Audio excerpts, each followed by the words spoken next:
दोस्तों, the world facts में आपका स्वागत है। आज की वीडियो एक सच्ची घटना पर आधारित है। आज मैं आपको एक ऐसी घटना के बारे में बताना चाहता हूं जिसने मुझे और मेरी जिंदगी को पूरी तरह बदल कर रख दिया। मुझे सोचने के लिए मजबूर कर दिया कि क्या उस रात मैंने जो देखा था वो सच था या सिर्फ मेरा वहम। सुनने या पढ़ने वाले भले ही इसे एक मनगढ़ंत कहानी मान ले, लेकिन वो कहते हैं ना जिस पर बीतती है वही उस दर्द को समझ सकता है। ऐसा ही कुछ मुझ पर भी बीता जिसे मैं आप सभी को सुनाना चाहता हूँ। बात आज से लगभग 3 साल पहले की है, जब मैं अपने करीबी दोस्त की शादी में शामिल होने उसके गांव गया था। हम दोनों दिल्ली की एक कंपनी में साथ काम करते थे, लेकिन उसका परिवार राजस्थान के एक छोटे से गांव से संबंध रखता था। उसके विवाह से जुड़े सभी आयोजन वही गांव में ही होने थे, इसलिए उसकी शादी से 3 दिन पहले ही मैं वहां जाने के लिए निकल पड़ा। जयपुर एयरपोर्ट पर उतरने के बाद मैंने उसके गांव पहुंचने के लिए एक टैक्सी की। मेरे दोस्त साहिल का गांव जयपुर से काफी दूर था। ड्राइवर ने पहले ही कहा था कि पूरे 24 घंटे में ही हम उस गांव में पहुंच पाएंगे। सफर लंबा था, इसीलिए टैक्सी ड्राइवर से बातें भी शुरू हो गई। बातें करते करते उसने गांव देहातों में फैले भूत प्रेतों के किस्सों का जिक्र छेड़ दिया। ड्राइवर का कहना था कि जिस गांव में मैं जा रहा हूं वहां तो डायनों का आना बहुत आम है। उसने मुझे एक नहीं ना जाने कितने ही किस्से सुना दिए उस गांव और डायन से जुड़े हुए।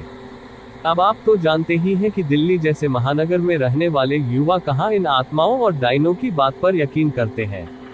मेरे जैसे अधिकांश लोगों के लिए यह सब मनोरंजन का एक जरिया हो सकता है, इससे ज्यादा कुछ नहीं। लेकिन शायद वह आखिरी बार था जब मैंने इन सब काली शक्तियों को बस एक मजाक के रूप में लिया था, क्योंकि उसके बाद तो जैसे मैं इन पर ना सिर्फ विश्वास करने लगा बल्कि हर समय इनकी उपस्थिति का एहसास भी करने लगा। ड्राइवर का कहना था कि सुबह 8 बजे तक हम अपनी मंजिल पर पहुंच जाएंगे। रात 10 बजे के आसपास हमने एक ढाबे पर खाना खाया और फिर सफर की थकान की वजह से आंख लग गई।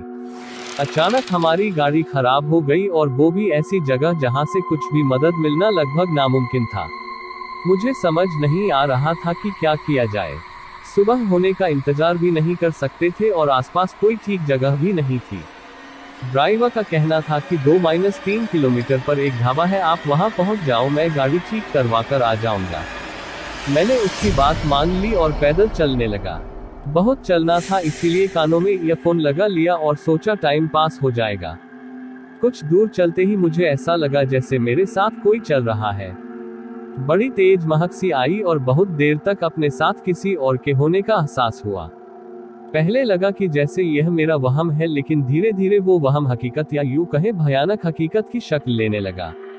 पहले मुझे केवल एहसास हो रहा था कि कोई मेरे साथ साथ चल रहा है, लेकिन धीरे धीरे किसी की शारीरिक आकृति मुझसे कुछ कदम दूरी पर दिखाई देने लगी।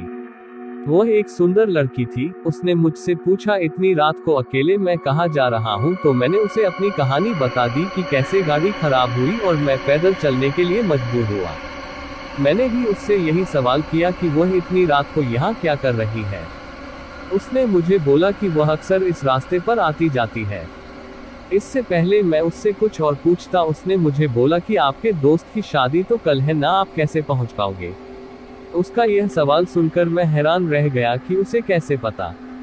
मैंने पूछा, आपको मेरे दोस्त की शादी के बारे में कैसे पता? तो उसने मुझे बताया कि ऐसे ही। मैं चुप हो गया। उसने अपना नाम कविता बताया था। फिर वह कोई अजीब सा गाना गुनगुनाने लगी और मैं चुपचाप उसके साथ चलता रहा। आगे बढ़ा तो सामने एक बड़ा और घना पेड़ दिखाई दिया। मैं उसकी तस्वीर उतारने लगा तो उस लड़की ने मुझे ऐसा ना करने को बोला। मैंने पूछा क्यों? तो उसने बोला, रात के समय तस्वीर नहीं उतारते। मैंने अपना कैमरा अंदर रख लिया। मेरी नजर पेड़ से थोड़ी दूर पर खड़ी 3 औरतों पर गई। तीनों औरतें धीरे धीरे मेरे पास आने लगी। जैसे जैसे वो पास आती गई उनका चेहरा नजर आने लगा जो बहुत डरावना था।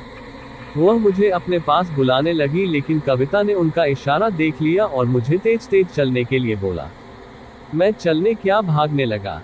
थोड़ी दूर आते ही वह औरतें गायब हो गईं और कविता ने पूछा कि वो कौन थी। उसने बताया कि वह इस गांव में पिछले कई 100 सालों से घूम रही हैं। गांव के लोग उन्हें बुरी आत्माएं कहते हैं। आपको उनसे बचाने के लिए ही मैं आपके साथ साथ आई हूँ। मैंने पूछा, तुम कैसे बचा सकती हो? उसने फिर मैंने पूछा, तुम कैसे बचा सकती हो? उसने फिर कोई जवाब नहीं दिया। हम बहुत दूर निकल आए थे। कविता ने कहा कि ढाबा आने वाला है और रास्ता भी सुरक्षित है, अब मुझे चलना चाहिए। मैंने कहा तुम आगे तक नहीं जाओगी। उसने कहा मेरी मंजिल तो यही है। जाते जाते उसने मुझे बस एक बात बोली कि हर आत्मा बुरी नहीं होती साहब। उसकी बात का मतलब समझते मुझे बिल्कुल देर नहीं लगी और मैं समझ गया कि वह एक भली आत्मा थी जो मुझे बुरी शक्तियों से बचाने के लिए मेरे साथ साथ आई थी।